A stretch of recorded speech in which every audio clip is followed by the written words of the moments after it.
چاہیے۔ اس بارے میں کچھ مسائل بھی ہیں کہ اعتکاف کن چیزوں سے ٹوٹتا ہے۔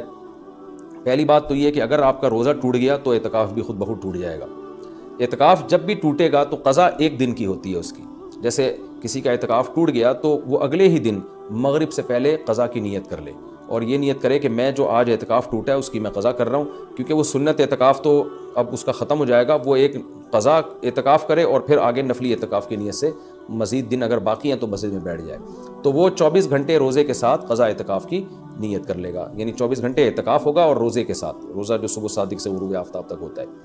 کن چیزوں سے اعتکاف ٹوٹتا ہے میں اس پہ تذکرہ کر رہا تھا۔ ایک، روزہ اگر ٹوٹ گیا تو اعتکاف بھی ٹوٹ جائے گا۔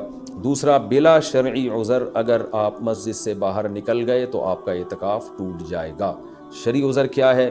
شرعی عذر ہے سب سے پہلے قضائے حاجت ہے۔ قضائے حاجت کے لیے آپ جا سکتے ہیں اور اس دوران چلتے چلتے باتیں بھی کر سکتے ہیں، رک کے آپ باتیں نہیں کر سکتے۔ آپ واش روم تک پہنچے، پتہ چلا جی واش روم کا دروازہ بند ہے، کوئی پہلے سے وہاں موجود ہے، تو آپ اس کے انتظار میں وہیں کھڑے رہ سکتے ہیں، اس سے اعتکاف نہیں ٹوٹتا۔ وہاں کھڑے کھڑے آپ کسی سے موبائل پہ بھی بات کر سکتے ہیں، آپس میں بھی بات کر سکتے ہیں۔ ہاں، بندہ باہر نکل آیا اور پھر بھی آپ موبائل پہ لگے ہوئے ہیں تو آپ کا اعتکاف ٹوٹ جائے گا، کیونکہ اب یہ آپ کا کھڑا ہونا یہ شرعی عذر کے بغیر ہے۔ وضو کے لیے آپ جا سکتے ہیں، جب آپ وضو کے لیے گئے تو نل کا کھولا آپ نے، وضو کے دوران آپ بات چیت کر رہے ہیں، اس سے اعتکاف نہیں ٹوٹے گا۔ وہ الگ بات ہے وضو کے دوران بات چیت نہیں کرنی چاہیے، لیکن اس سے اعتکاف نہیں ٹوٹے گا کیونکہ آپ نے اس بات چیت میں الگ سے ٹائم نہیں لگایا، وضو کے دوران ہی آپ نے بات چیت کی ہے، وضو آپ نے پراپر طریقے سے کیا، اور اب آپ وہاں بیٹھے بیٹھے وضو کی دعا پڑھ رہے ہیں یا کچھ اور پڑھ رہے ہیں تو اس سے بھی اعتکاف ٹوٹ جائے گا، کیونکہ پراپر وضو کرنے کے بعد آپ پر لازم تھا کہ آپ اٹھ کے مسجد میں آئیں۔ ہاں، جلدی وضو کرنا ضروری نہیں ہے، بعض لوگ وہمی ہوتے ہیں، وہ سمجھتے ہیں میں اعتکاف سے مسجد سے باہر نکل کے وضو کریں تو بہت اسپیڈ میں کریں، ایسا کچھ بھی نہیں ہے۔ تمیز سے، آرام سے، شرافت سے، اعتدال سے آپ وضو کریں، جو پراپر طریقہ ہے وضو کرنے کا۔ جب آپ وضو میں قلی کر رہے ہیں تو اس دوران آپ ٹوتھ پیسٹ یا برش بھی کر سکتے ہیں مسواک کی نیت سے۔ ہاں، وضو کرنے کے بعد الگ سے پھر یا الگ سے ٹوتھ پیسٹ یا مسواک کرنے کے لیے مسجد سے باہر جانا، اس سے اعتکاف ٹوٹ جائے گا۔ وضو کے دوران وضو ہی کی نیت سے یہ کام کیا جا سکتا ہے، تو اس سے اعتکاف نہیں ٹوٹے گا۔ اسی طرح اگر کسی کے لیے گھر سے کھانے پینے کا انتظام نہیں ہو رہا، کوئی لا کے دینے والا نہیں ہے، تو وہ مجبوراً کھانا کھانے کے لیے بھی باہر جا سکتا ہے، کیونکہ یہ کھانا بھی انسان کی بنیادی ضرورتوں میں سے، آپ ہوٹل سے کھانا خریدنے کے لیے مجبوری میں جا سکتے ہیں اور لا سکتے ہیں۔ غسل کے لیے، فرض غسل کے لیے تو اعتکاف سے باہر نکلنا بالکل جائز ہے۔ سنت غسل کے لیے جو راجح قول ہے، جو دلیل کے لحاظ سے قوی ہے، اس کے مطابق سنت غسل کے لیے آپ اعتکاف کے لیے مسجد سے باہر نہیں جا سکتے، چاہے وہ جمعے کا دن ہو یا کوئی بھی دن ہو۔ راجح قول بہرحال جمہور کا قول یہی ہے، اگرچہ کچھ علماء دوسرے قول کے بھی قائل ہیں، لیکن جو راجح قول ہے، جو جمہور کا قول ہے، جس پہ فتویٰ اب تک دیا جاتا رہا ہے، وہ یہی ہے کہ آپ غسل نہیں کر سکتے۔ ہاں، یہ ضرور ہے کہ اگر آپ واش روم میں گئے اور وہاں کوئی غسل کا بھی انتظام ہے، جیسے اٹیچ باتھ روم ہوتے ہیں، تو جتنی دیر میں وضو کرنے میں ٹائم لگتا ہے اتنی دیر میں آپ اگر غسل کر لیتے ہیں تو آپ کا اعتکاف نہیں ٹوٹے گا۔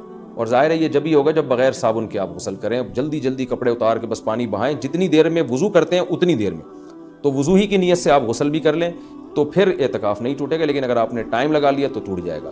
گرمیوں میں بہت بڑی پرابلم ہو جاتی ہے، پسینے کی بدبو لوگوں میں آ رہی ہوتی ہے، تو ایسے موقع پر اگر کوئی مسجد میں ایسا انتظام کر لیا جائے کہ مسجد ہی میں کوئی ایسا ٹب ہو جہاں بیٹھ کے کوئی نہا لے اور مسجد گندی نہ ہو، تو اس کی بھی گنجائش ہے، یا صرف سر دھو لے، اور سر تو دھویا جا سکتا ہے، آپ مسجد سے سر تھوڑا سا باہر کریں اور پھر کوئی شخص پانی ڈال کے یا خود ہی آپ پانی ڈال کے اپنے سر کو دھو لیں صابن سے، تو یہ بھی جائز ہے۔ پاؤں آپ کے مسجد کے اندر رہنے چاہیے، پاؤں اگر مسجد سے باہر نکل گئے تو اعتکاف ٹوٹے گا، پاؤں اگر مسجد کے اندر ہیں تو اعتکاف نہیں ٹوٹتا۔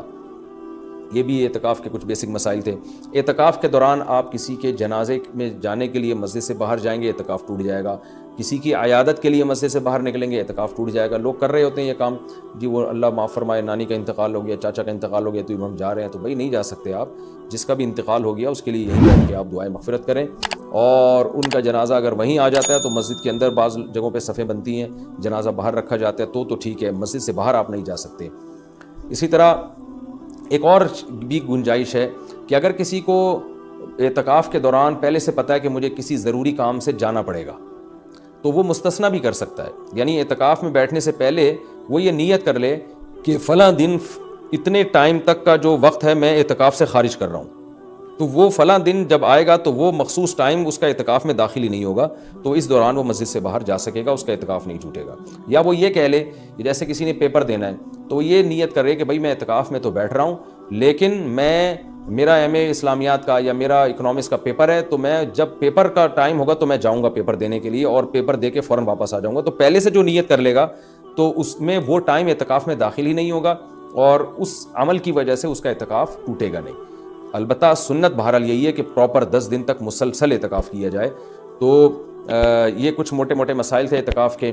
اور رمضان میں روزے کی حالت میں سرما لگانے سے, کان میں آنکھ میں دوا ڈالنے سے روزہ بھی نہیں ٹوٹتا, اعتکاف بھی نہیں ٹوٹتا. خوشبو لگانے سے نہ روزہ ٹوٹتا ہے نہ اعتکاف ٹوٹتا ہے. باتیں کرنے سے بھی نہ روزہ ٹوٹتا ہے نہ اعتکاف ٹوٹتا ہے. لیکن اعتکاف میں زیادہ باتیں نہیں کرنی چاہیے, عمل کو زیادہ فوکس کرنا چاہیے.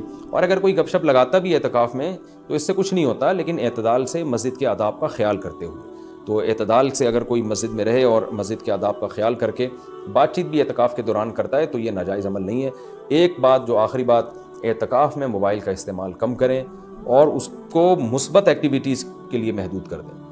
فون پہ باتیں کرتے رہنا, ویڈیوز دیکھتے رہنا فیس بک کی, یہ تو سارا ٹائم آپ کا فیس بک برباد کر دے گا. کوئی کام کی علمی بحث دیکھنی ہو تو ایک الگ بات ہے, لیکن ویڈیو گیم اور ان چیزوں میں اعتکاف کو برباد کرنا یہ بہت بڑی محرومی کی بات ہے.